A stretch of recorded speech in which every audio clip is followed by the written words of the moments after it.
what makes up a great recruitment strategy? Well, I think, what makes up a great recruitment strategy is to know what you're looking for very precisely. And you're not looking for everybody. And I think that's the mistake that we make in recruiting, is that you ask most recruiters and they say, I'm recruiting every function, every position in the company. And you're really not. You're only actually recruiting, or you should only be recruiting, for those that make a difference to your company. And by make a difference, I mean those employees who generate the revenue, who intimately connect with a customer, or who design or invent your product. Those are your really important people, and that's where you should be focusing your true strategic recruiting efforts. The other people that you need to employ those are jobs you can fill. And those are jobs that you could, if you were inside an organization, those are the kind of jobs that you could quite easily outsource to a third party because they're not critical to the success of your business. They're also the kind of jobs that you need to think about, and people will think about automating, or not even doing it all, having a third party do those jobs for you entirely. So the first thing in a recruitment strategy is, who are your targeted people? Who are those critical people that without them your company doesn't exist, can't function, and so forth? Once you determine who that is, then you've got to say, what is my process for attracting these people to this company? How do I get a competitive edge over anybody else who wants these same kind of people? And you need creativity. You need to think out of the box. You need to be bold about how you do that. And you've got to look at whatever age group that is, what is the appropriate tool or methodology for them. And if they span more than one, then you need more than one sourcing approach. You need more than one way to get at those people and attract them. So if you're after, I look at Deloitte or KPMG and I'll say they may have an easier job than some companies because they really know what they're looking for. They're looking for a young college graduate, fairly either right out of school or just 1 to 2 years out of school, who has a very specific skill set and a very specific interest set, and they've targeted exactly what they do and how they do it to get that kind of person, and they're very successful.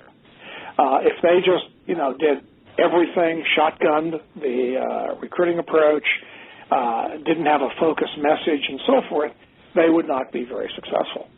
I think some of the tools, back to your early question, that are supporting this are targeted marketing tools that have been used for quite some time in product marketing, but are now being used in recruitment. So these are tools that if you are an engineer and you go to a technical website, an ad might pop up to work in my company. But it would be targeted to you because the assumption is you're probably an engineer because you're looking at this particular page. And I'm not letting that ad pop up on the cooking show page because I'm not looking for cooks, I'm looking for engineers. So you have very targeted messaging instead of going out to everybody. You send out, pardon me? That's all right. No, keep going, please. Yep. So you develop a Twitter follower as a recruiter of people who are the same interest to what you're trying to recruit. So if you're trying to recruit accountants, then you try to develop followers who are also in the financial world or who are accountants. So when you tweet out that I have an opening or we have an interest in this, you have a whole bunch of people that are potentially going to say, I'm interested, or I know somebody who's interested, and therefore you've got a referral network.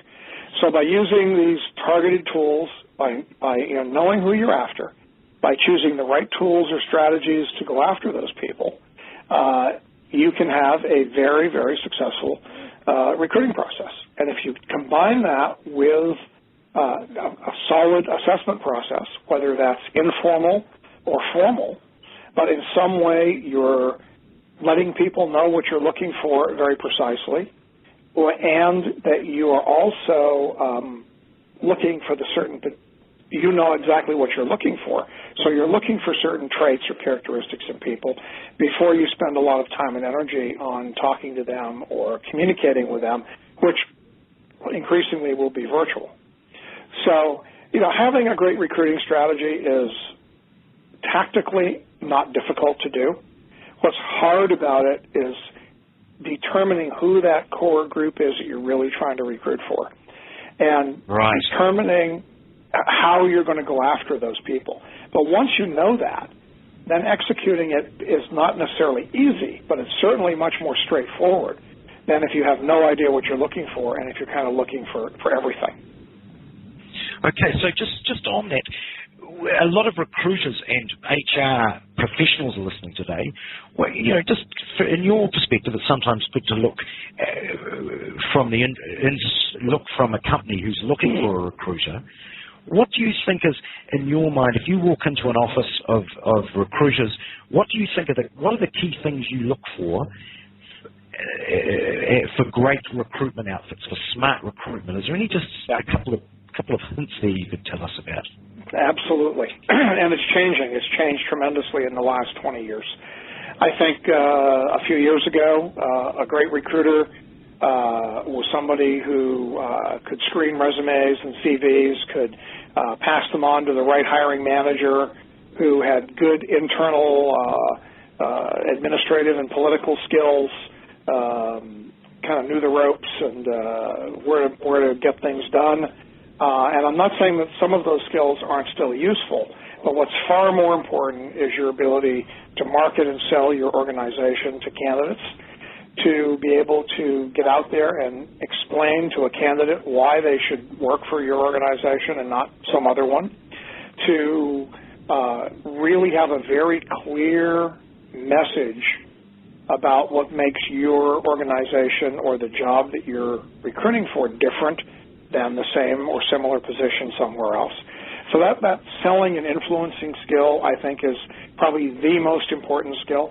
And that's not only external, it's internal, because I think you have to sell candidates to the hiring managers as well, and you've got to be able to do that. Now, if you've been working for a recruitment agency, if you don't have those two skills, you probably aren't employed there anymore, because those are the two most important skills. Unfortunately, for internal corporate recruiters, they often do not have those skills anywhere near at the level that they need to have those. And those need to be skills that are really important.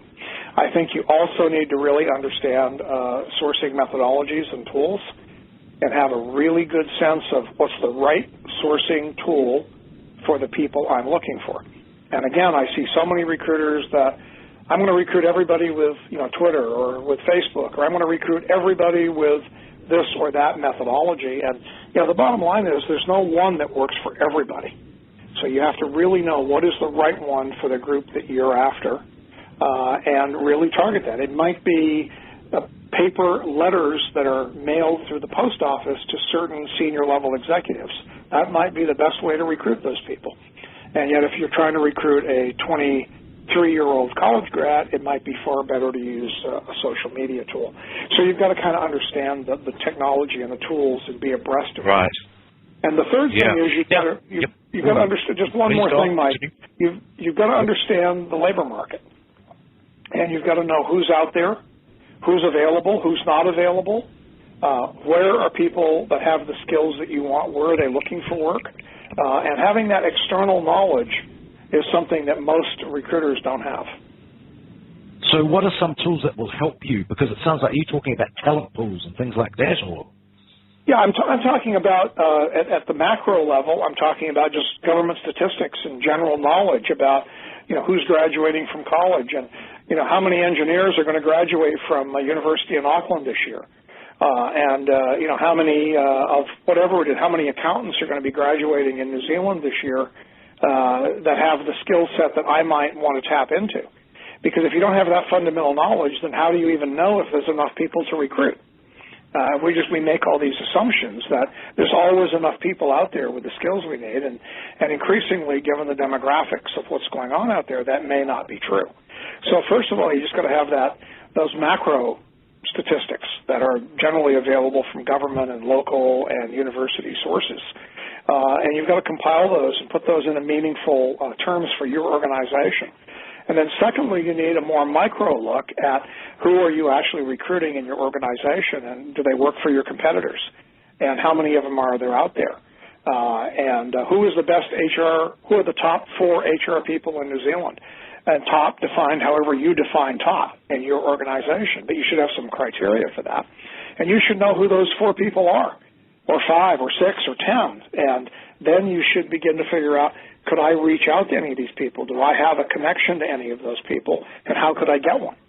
So if you're a really good recruiter, you're going to be building that kind of a network and applying that kind of focus to what you're doing. But back to my earlier point, you couldn't possibly do that if every single position in your company is equally important. So you've got to pick which positions are most important and focus on those. Okay.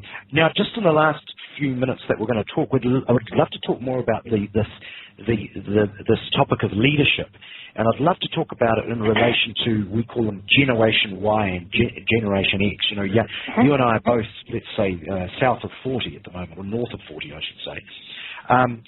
What are the challenges you're seeing as an older practitioner in developing leaders in younger people in their mid-20s? Do you think they're a special challenge as far as there's a generation gap as to what leadership means to them, or trying to engender the importance of leadership? No, I think there's a huge difference. I think our model of leadership is hierarchical. It's almost military. It's about telling people what to do. It's about coordinating work. It's about communication downward for the most part, with very little upward communication. And I think that whole traditional model of leadership is dying rapidly. And I think if you look at the young emerging startup companies, the Facebooks, the Googles, the other companies that are really illustrating new forms of leadership, where leadership is about what I mentioned early on in the broadcast here, is about being this hub, this connector of drawing diverse people together and helping them identify common ground. It's trying to find out how can we achieve this goal together in collaboration. And one of the topics of our upcoming retreat is this whole idea of leadership and collaboration and innovation. And, truly, the organization today is going to have fewer people in the future who are far more connected together internally and externally. And they have to learn how to function in a very different, with a different kind of leadership than they've had historically. And the leadership is probably going to be first amongst equals. Sometimes that's what it's called, where maybe a law firm is often an example of this to some degree, although it's far from a perfect one, where one of the legal partners leads the firm for a year or two and then somebody else does, where it rotates. If you look at a lot of the smaller innovative companies here in America, they're extremely flat. They have almost no hierarchy. There's a lot of sharing of work. And leadership takes on a different meaning. You might be a leader today and a follower tomorrow. So I think Gen Y has an instinctive understanding that leadership is about, helping a group of people achieve some goal. It's about creating harmony. It's about building teamwork and collaboration. It's not necessarily about being saluted and hierarchy and telling other people what to do. That happens more through group decision-making and consensus than it does through that hierarchy. It doesn't mean there will be no hierarchy, but it's going to be much more dispersed, much less in the traditional mode that you and I are familiar with. So I think what you're going to say is